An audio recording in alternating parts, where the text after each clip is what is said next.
Olá, gente boa! Hoje nós vamos tratar aqui sobre os cuidados que devemos ter com os pés. É importante cuidar dos pés para que a gente tenha uma boa qualidade de vida. Então esse é o tema do programa Papo Dinâmico que já está no ar.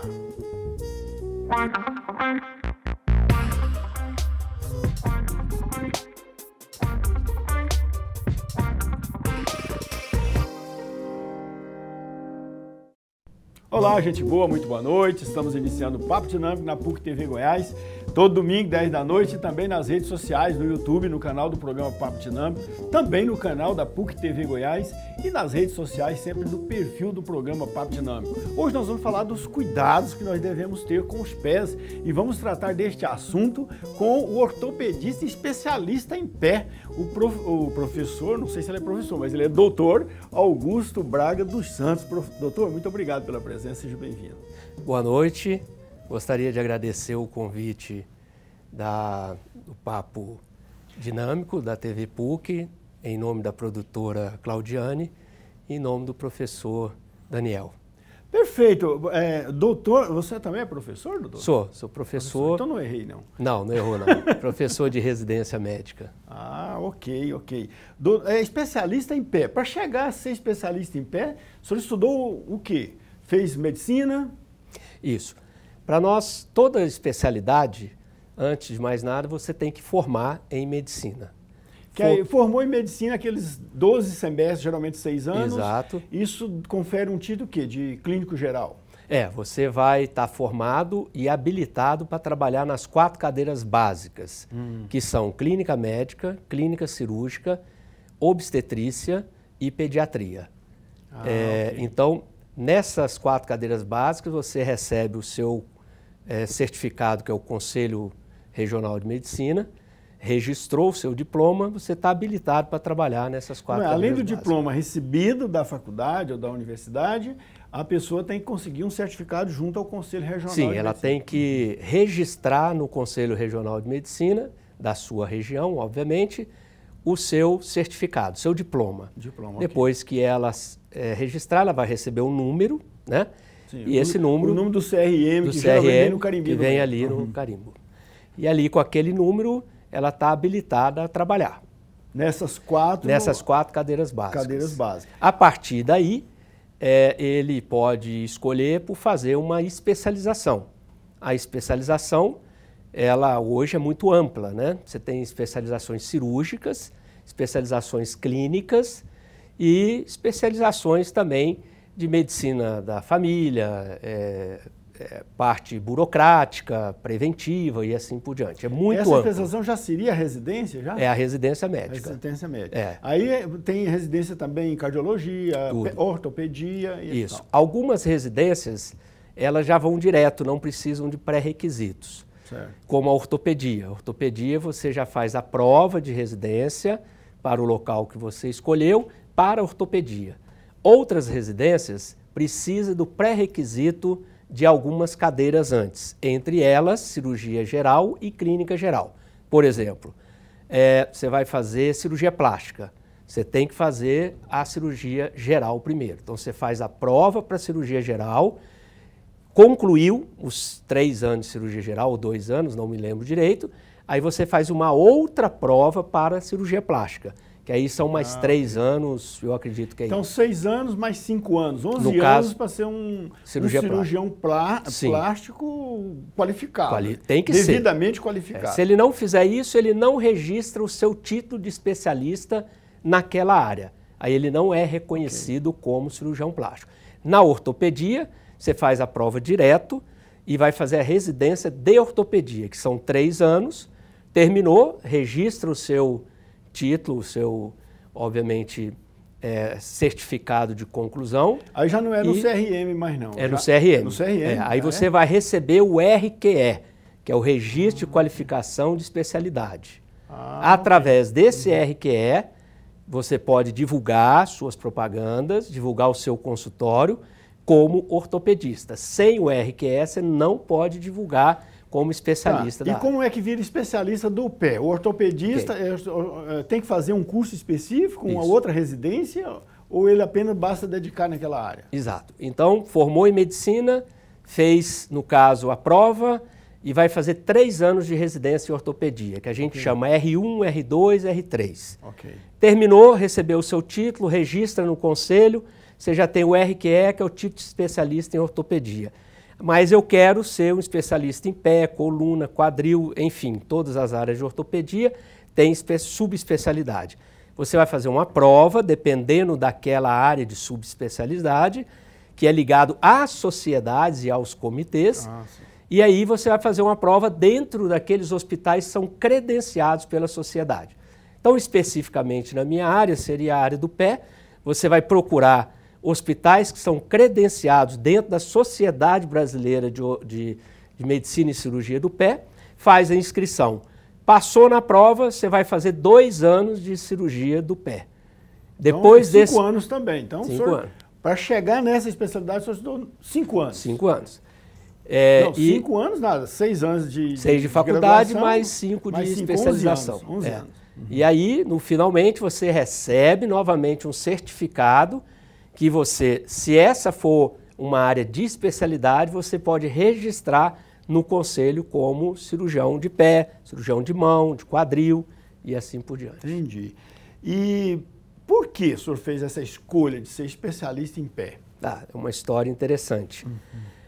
Meu pai era ortopedista, também carioca, do Rio de Janeiro, e veio para Goiânia. Seus estudos médicos foram todos no Rio de Janeiro? Foram todos no Rio de Janeiro. Eu fiz em Teresópolis, minha família da parte de pai é do Rio, da parte de mãe, de Juiz de Fora. Esse Braga do senhor tem alguma coisa a ver com Dom Pedro I?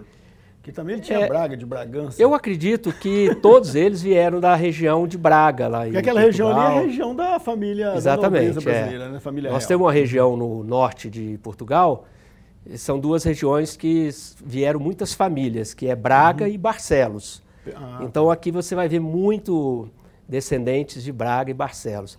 E eles, famílias grandes, eles se difundiram, né? E há uma região que foi muito, foi a região de Minas. Tá, vamos fechar o parênteses e vamos continuar. Então, o meu pai era ortopedista, né? E ele se subespecializou lá na época dos passados em cirurgia do pé também. Cirurgia do pé. E quando eu terminei a faculdade, a minha intenção era fazer ginecologia e obstetrícia lá no Rio de Janeiro. Mas me adentrei a especialidade de ortopedia e traumatologia, uma vez que eu comecei a também ser influenciado aí pelas histórias do meu pai, pelo sucesso que ele era aqui no estado de Goiás. E aí fiz residência com ele, aqui em Goiânia. Minha formação de especialização é aqui em Goiânia. Lá no hospital nosso, que é o Hospital Ortopédico de Goiânia, que falei ali no setor aeroporto, e depois fiz a subespecialidade em cirurgia do pé e ortopedia pediátrica com ele também, lá no Hospital Ortopédico. Então, minha formação inteirinha foi com ele lá no hospital. Depois é que eu saí para fazer cursos de atualizações, que a medicina não para, né? Geralmente as pessoas têm muita preocupação em cuidar do rosto, né? Da sobrancelha, dos olhos, do nariz, da orelha. E qual a importância de cuidar do pé? Então, eu diria que é a mesma importância, talvez até maior. Né? Talvez até maior. Por quê? A parte estética, ela é por um embelezamento, depende da profissão, tem que estar ali sempre com a estética apresentável, né? Mas ela não impede você de evoluir, trabalhar e tocar a sua vida, né? Não é obrigatório, não é necessário. O pé, se você tem um pé incapaz, você tornou uma pessoa limitada. Você não consegue andar, você não consegue executar suas tarefas, às vezes até não consegue trabalhar, se locomover, por dor, por deformidade ou até pela falta dele, né? Então ele talvez, eu diria que muito mais importante do que a parte estética, porque ele vem trazer para você a mecânica do caminhar e a independência. Perfeito. Olha, nós vamos fazer um pequeno intervalo e já voltamos. Vamos continuar aqui com o Dr. Augusto Braga e vamos saber muita coisa sobre o pé, quando procurar um ortopedista para cuidar do pé e quais os cuidados, de um modo geral, que devemos ter com o pé, tá bom? Daqui a pouquinho.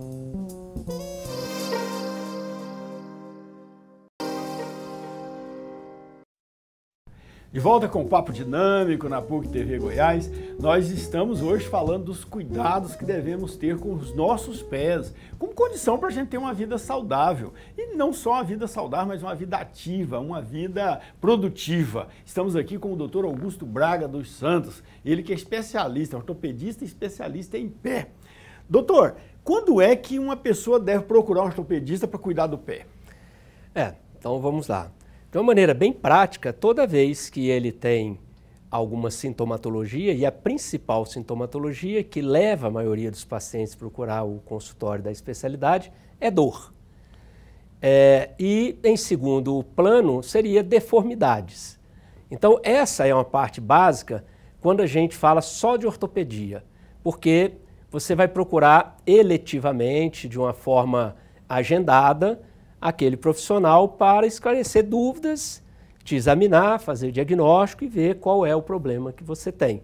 Mas nós temos também na especialidade, que é a ortopedia e traumatologia, a parte do trauma. A parte do trauma, ela é, na grande maioria das vezes, a parte de urgência. Então o paciente vai procurar o hospital por um acidente. Quando quebrou o dedo, estava jogando bola, acertou um toco. Exato, acidentes de moto, né? Acidentes de carro, né? Quedas de altura.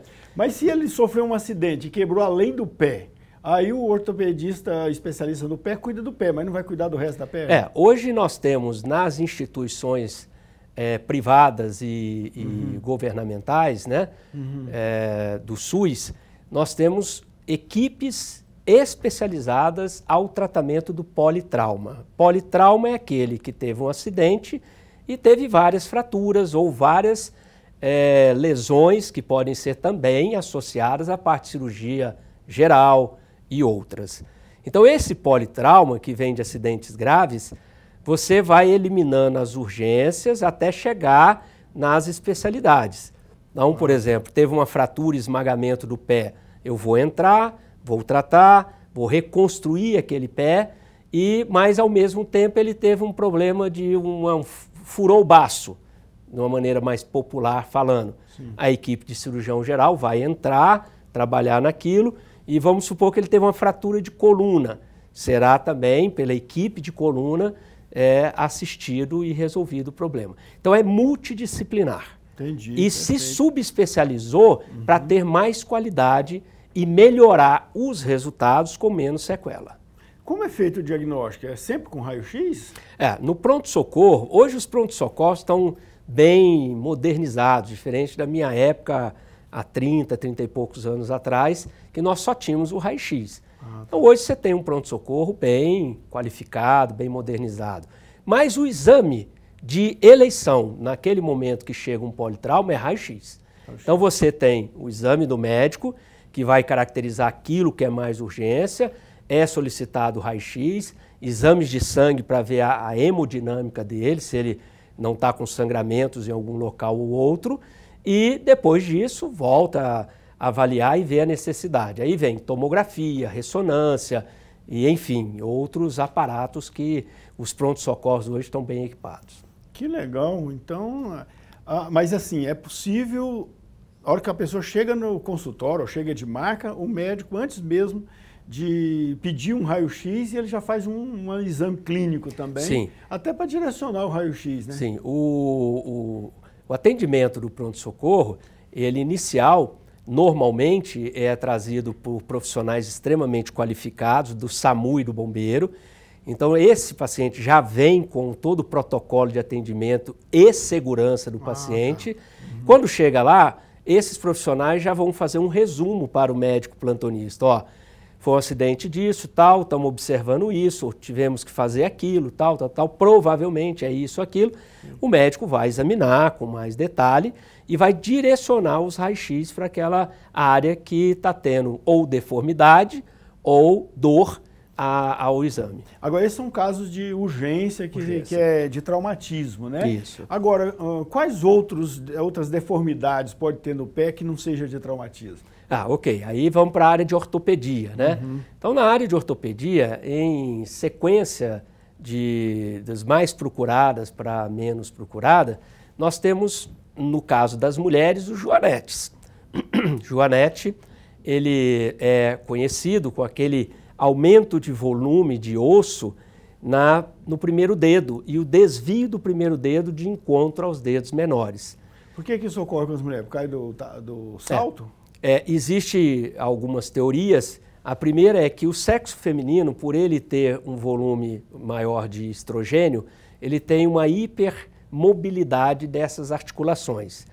Juntando com a história familiar, a hereditariedade, e ao mesmo tempo o calçado inadequado, com o passar do tempo favorece o aparecimento do joanete no sexo feminino. E os trabalhos mostram que cada 10 mulheres que têm joanete, um homem tem. Então, o homem já não é tão ligado 10% dos homens, então. Mais ou menos isso. Joanete, é esse... Joanete, é essa deformidade que atrapalha muito as mulheres. E o joanete, ele dá dificuldade de calçar, de achar um calçado confortável, porque ele aperta ali, vai doendo. A parte estética, a mulher fica incomodada com aquela parte estética, e, ao mesmo tempo, torna ela insatisfeita para o trabalho, para o dia a dia, e acaba procurando ali o auxílio médico. O salto, que geralmente as mulheres gostam de usar, ele também ajuda a causar deformidade, algum tipo de mal aos pés da mulher, ou não necessariamente? Sim, com certeza. E vamos entender por quê. O salto, ele é um calçado belo para eventos sociais, para combinar com uma roupa, né? Esteticamente para ficar bonita, né? Mas ele não é um calçado adequado. É um sacrifício da saúde. Exatamente. Em prol da beleza. Em prol da beleza. E ele não é, hipótese nenhuma, o calçado ideal. Ele não é considerado como o calçado ideal, porque ele muda a forma de pisar. Entendi. Então vamos entender, o pé ele deve apoiar nos seus pontos que formam o triângulo, que é o calcâneo, calcanhar, o quinto dedo e o primeiro dedo. Quando você usa um salto, você eleva o calcanhar. Se você eleva o calcanhar, você está jogando toda a carga de peso para os dedos. Então você mudou toda a mecânica do pé. Aí você muda a biomecânica do corpo. Aí sim vai favorecer sintomatologias e patologias em outros segmentos, como joelho, quadril, coluna. E ele é um ocasionador de alteração mecânica. E no pé, com certeza, a insistência do uso do calçado inadequado igual ao salto diariamente vai gerar deformidades e vai gerar dores com o passar do tempo. Então, uma vez ou outra é suportável, sim, é sustentável, mas constantemente a tendência é ser muito prejudicial. Sim, sem dúvida nenhuma, não é indicado como calçado ideal.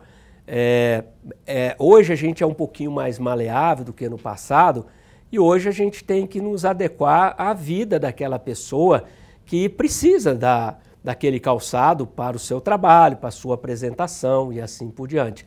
Mas a gente tenta mostrar para ela o que é o conceito do calçado ideal. Existe um conceito internacional de calçado ideal.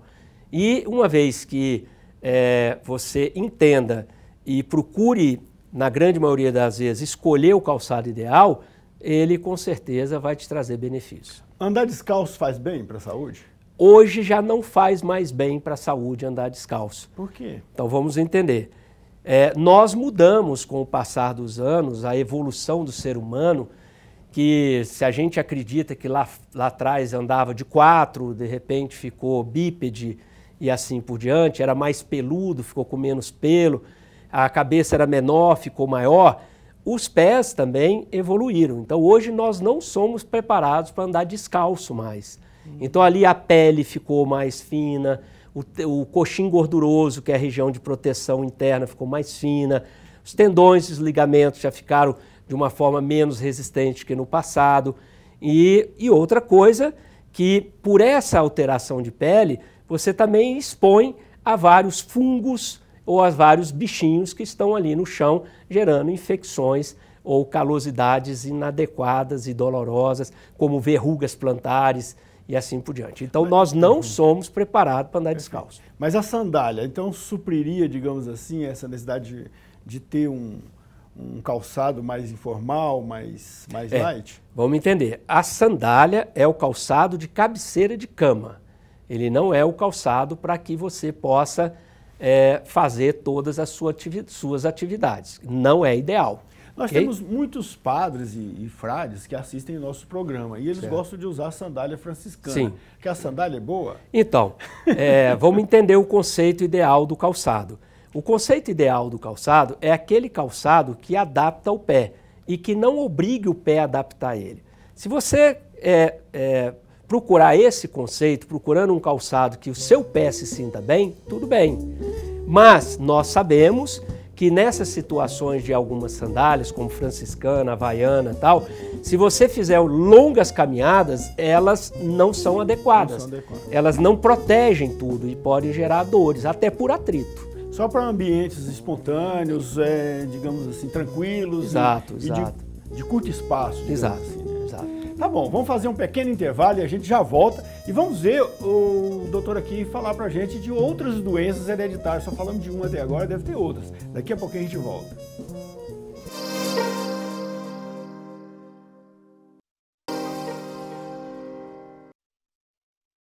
De volta com o Papo Dinâmico, falando sobre o cuidado que devemos ter com os pés, com o doutor Augusto Braga. Ele que é especialista em pé, ortopedista e especialista em pé. No mínimo 11 anos de estudo e mais ou menos quantos de experiência, doutor?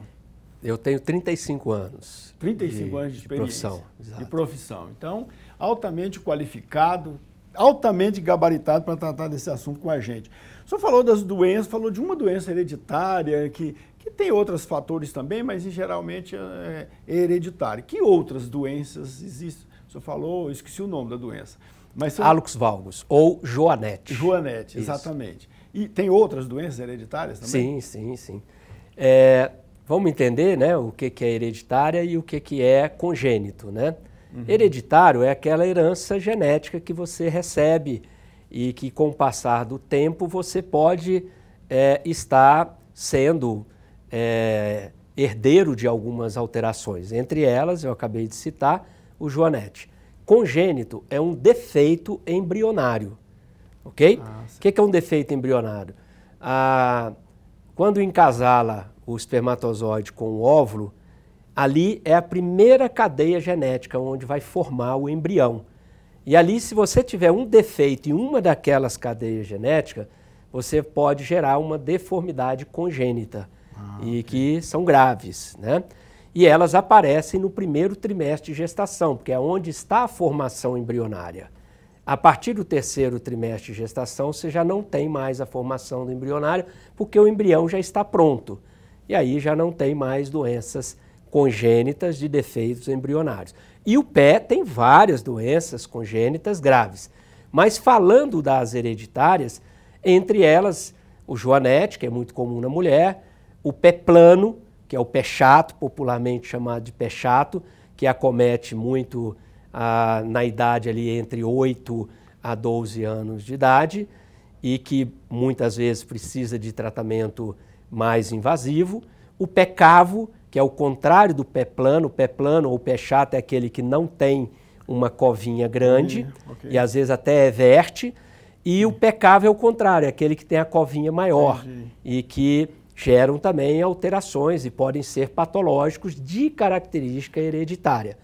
Então, são patologias entre o volume grande de patologias hereditárias, as mais comuns em consultório. Todas têm solução médica para isso? Todas as patologias, eu diria da ortopedia. Congênita ou hereditária tem solução? Todas, a nível da ortopedia ou do pé, nós temos tratamento e solução. Todos são tratamentos invasivos, isto é, cirurgia? Ou... Existem tratamentos não invasivos, que a gente chama como tratamento não operatório, e os tratamentos... Como é que é isso? Seria exercício? Não, você tem várias formas. Medicamento, às vezes esses pacientes vêm com dor, então você tem que eliminar a dor com medicamento. Às vezes são alterações da própria idade que você tem que equilibrar um pouquinho até amadurecer os tendões, os ligamentos, e aí você usa uma palmilha. Às vezes a fisioterapia para a correção postural, que hoje nos ajuda muito, uma especialidade da fisioterapia chamada de RPG, chama Reeducação Postural Global, que muitas dessas hereditárias também têm a participação de desvios posturais. A gente pode aprofundar um pouquinho mais depois. Usar equipamento também? Os equipamentos. Bota, sei lá o quê. Então, hoje não se usa mais bota, né? O que a gente usa para ganhar tempo e trazer um conforto maior de proteção para o paciente são as palmilhas, que podem ser confeccionadas quando necessário a receita do médico, ou já temos palmilhas prontas de silicone de ótimas qualidades. Tá, o senhor falou em palmilha, eu me lembrei de alguma coisa que de vez em quando a gente vê aí as pessoas vendendo na rua, a tal de palmilha magnética. Aquilo tem algum efeito realmente? Nenhum efeito. Nenhum efeito? Nenhum efeito. Aquilo é... jogar dinheiro fora. Jogar dinheiro fora. Ah, okay. E vamos então entender. Ali, às vezes, ela é prejudicial. Eu pego muito no meu consultório os pacientes que estão ali com dor no pé e a gente examina e depois vê uma palmilha daquela. Ela, normalmente, ela tem botões. Isso. E esses botões é onde eles falam que tem a troca magnética e assim por diante. Vamos entender que o pé não suporta a área de pressão. O pé foi preparado para respeitar o triângulo de apoio. Se você gera uma área de pressão, por exemplo, na cabeça do primeiro, do segundo, do terceiro, do quarto e do quinto, ele vai gerar uma patologia chamada de metatarsalgia de sobrecarga, por fatores externos. Se você muda a mecânica, o ponto de apoio do pé um pouquinho, você leva a alterações dolorosas, porque o pé está precisando de adaptar aquilo ali, está errado. E não é incomum você encontrar pacientes aí com dor no pé, com essas palmilhas, que a dor está bem na área da pressão. E aí ela não é adequada. Tá, o chulé, ele é, o que é o chulé? É uma bactéria, um fungo? O que é que causa aquele mau cheiro no pé? Primeiro, a falta de higienização adequada, né? E porque a gente tem que olhar para os pés, e eu olho para os pés dessa forma, igual eu olho para uma face, né? A face ela está mais exposta, o pé está guardado, mas a gente tem que cuidar dele porque ele estando guardado, ele pode gerar uma série de patologias. E o chulé, ele é ocasionado por fungo, o pé fica abafado, numa meia o dia inteiro, e enfim, é um ambiente propício para os fungos, que tem fungos diversos, vários tipos de fungos, entre eles aqueles que geram chulé, e aqueles que geram micoses ungueais. Ungueal é dedo, micoses de unha. Tá? Tá, então, em cima disso, o chulé ele só vem se tiver falta de higienização, né? E, ao mesmo tempo, aquele produto que está abafando ele ali não seja limpo. Então, a pessoa usa uma meia 2, 3, 4 dias, um tênis durante muito tempo e não lava aquele tênis. São ambientes que vão estar ali propícios a esses fungos. Então a higienização adequada é lavar os pés muito bem todo dia e também os calçados, as meias jamais reutilizar no dia seguinte. E além disso você tem os cremes hidratantes que devem também, igual passa no rosto, você deve passar no pé também. E hoje tem os cremes hidratantes desodorizados, com cheiro, e são próprios para isso, próprios para mão e para o pé. E ajuda muito. E, ao mesmo tempo, nós temos os talcos, que você pode colocar dentro do calçado, e os talcos de excelente qualidade, que eles diminuem a umidade dentro do calçado, diminuindo ali aquele ambiente propício para o germe. Entendi. E o pessoal, os massagistas gostam de fazer massagem no pé e apertar o pé e doer o pé. Isso faz bem pra gente, realmente? Então, eu diria que a massagem, ela é muito gostosa, né? Ela é relaxante. Sim. Ela não pode ser encarada como massagem de tratamento. A massagem Mas ajuda a relaxar realmente. Sem dúvida nenhuma, é excelente. Agora, não precisa de machucar. Como eu falo, a massagem ela é para relaxar. Mas tem uns massagistas que quer quebrar o pé da gente. Tá errado. Tá Esse errado. Você não procura, é a orientação que eu dou. Vamos fazer uma massagem que seja relaxante, que seja com técnica apropriada, porque se ele estiver fazendo uma hiperpressão em locais de proeminências ósseas, ele vai gerar dor. E as dores, quando inflamam no pé, são dores que você resolve, por exemplo, com 1 ou 2 dias de medicamento ou fisioterapia. Não, são dores que levam 30 dias, 40 dias para a gente resolver. Voltando a falar dos calçados, as varizes também podem ser causadas por calçado inadequado? Não. Não? Não. As varizes elas são causadas por uma insuficiência vascular. Aí já é uma outra área, né? O calçado, o pé com deformidade, em hipótese nenhuma, ele vai levar às varizes.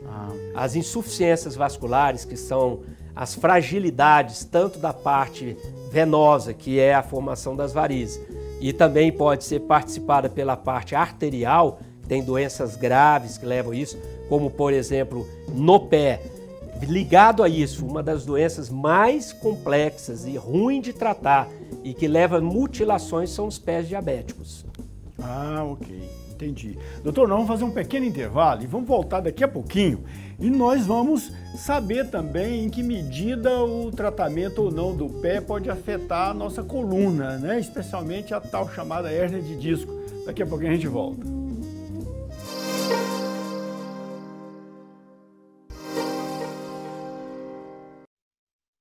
De volta com o Papo Dinâmico na PUC TV Goiás. Hoje nós estamos falando dos cuidados que devemos ter com os nossos pés para que a gente tenha uma vida saudável. Estamos tratando deste assunto com o Dr. Augusto Braga dos Santos, ortopedista, especialista em pé.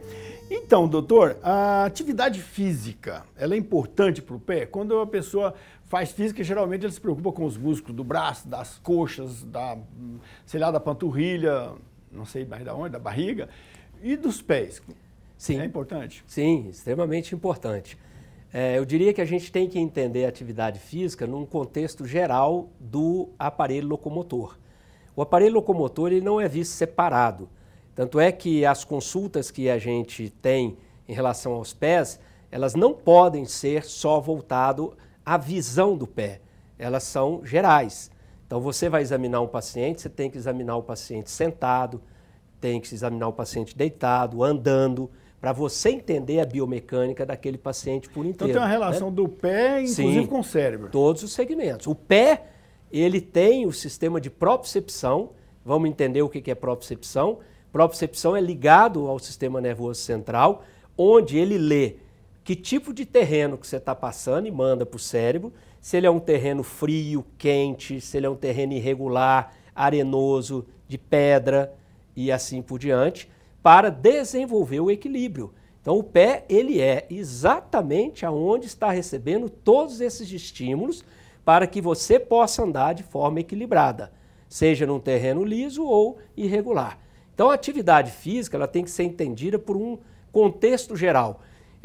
E a atividade, obviamente, que vai estar ligada ao contexto geral, são as atividades de fortalecimento, de alongamentos, porque isso está ligado à saúde do aparelho locomotor. E, obviamente, as atividades aeróbias, que é corridas, mas tudo bem recomendado. Eu acho que o mais importante da resposta dessa pergunta ele é necessário, mas tem que ser acompanhado pelo profissional daquela área de educação física. Perfeito. Então, assim, a saúde do pé tem a ver também com a saúde da coluna e, obviamente, do resto do corpo, né? Do aparelho locomotor inteiro. Pode um descuido ou um uso inadequado do pé pode afetar a coluna, causar a chamada hérnia de disco ou protusão discal, como é que é? Discal, protrusão discal. Protusão discal é o quê? Uma espécie de hérnia de disco ou um princípio? Vamos entender então. Primeiro sobre o pé levando às patologias lá de cima. Sim. Eu diria que não, o pé não vai levar às patologias lá de cima. Da mesma forma que algumas patologias lá de cima da coluna podem levar sintomatologias no pé. E alterar a mecânica do pé também. Mas o que é o pé nesse sentido? Ele é coparticipante.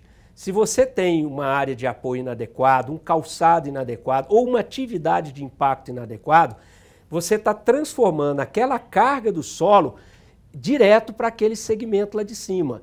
E aí você não tem um amortecimento. E não dando esse amortecimento, nós vamos agora entender o que é a protrusão e a hérnia de disco, pode gerar a hérnia de disco. Então a protrusão nada mais vamos dar uma linguagem bem popular, é como se fosse um botãozinho, bem pequenininho, por hiperpressão entre uma vértebra e outra, principalmente a nível da coluna lombar, que é a coluna baixa.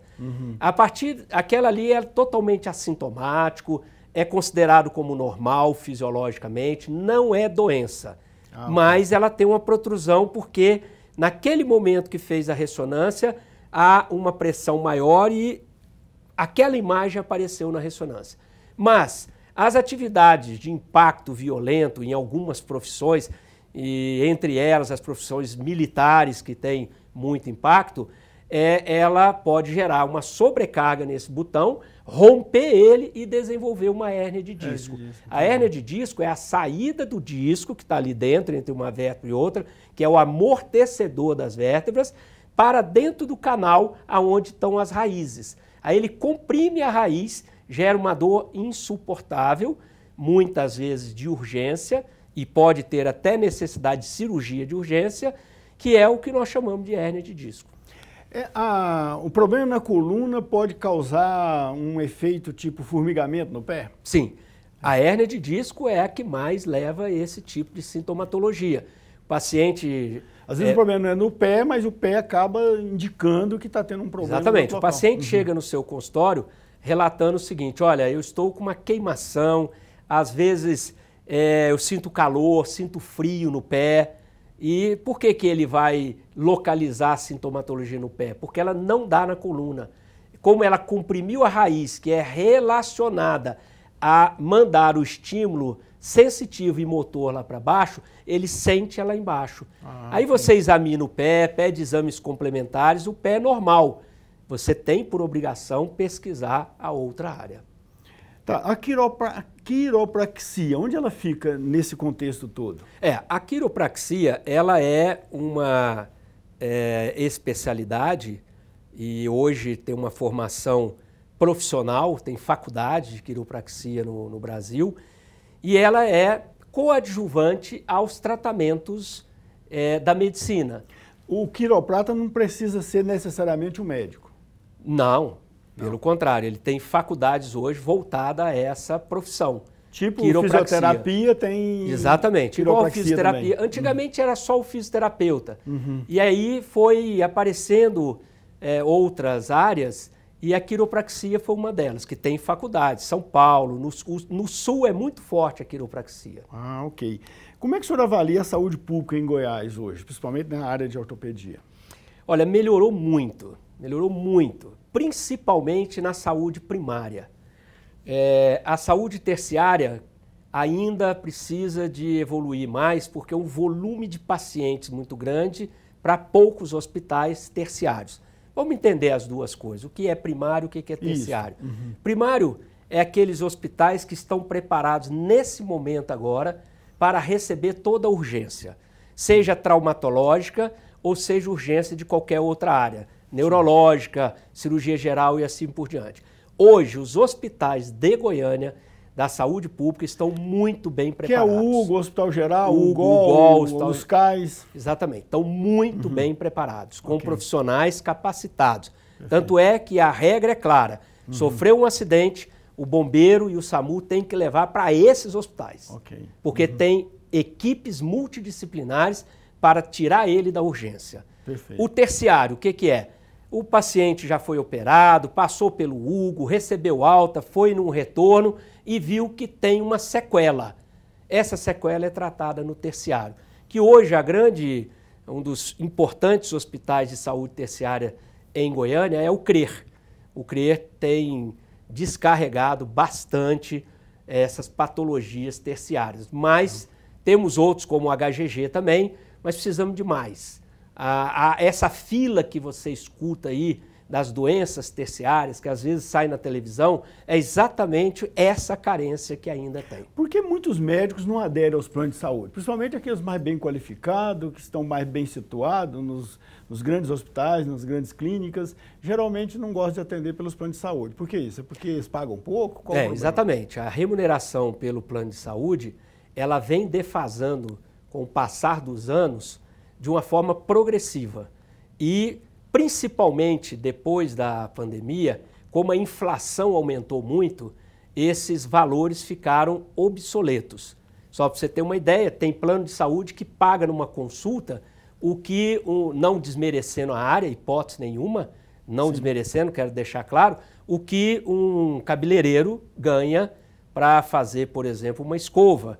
Um curso de cabeleireiro dura uma semana, e um curso de médico dura 11 anos, né? Faz uma diferença. Sabendo que todos têm suas importâncias, mas É só para entender que os planos de saúde não têm atualizado as suas tabelas nos últimos, vamos dizer, como o IPASGO aí, a última atualização foi em 1998.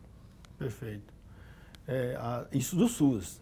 Estou falando o IPASGO. O IPASGO. A saúde pública, então, nem se fala, né? Porque a saúde pública, quem atende consultório e atende uma consulta de saúde pública, que hoje praticamente não tem, transferiu tudo para os hospitais primários e terciários, a última vez eu acho que era R$7 uma consulta. Certo. Que situações o senhor recomenda que a pessoa procura imediatamente um ortopedista no nível eletivo, digamos assim, nível terciário, né? Não de trauma, que é urgência. Certo. Tanto na ortopedia como traumatologia. Isso. Seria isso. Ok. Toda vez que o paciente sente, principalmente dor e dificuldade para executar as suas tarefas, ele tem que procurar o ortopedista. Porque ali a gente fazendo o diagnóstico precoce, seja por qualquer outra patologia, você tem condição de tratar ainda procedimentos operatórios.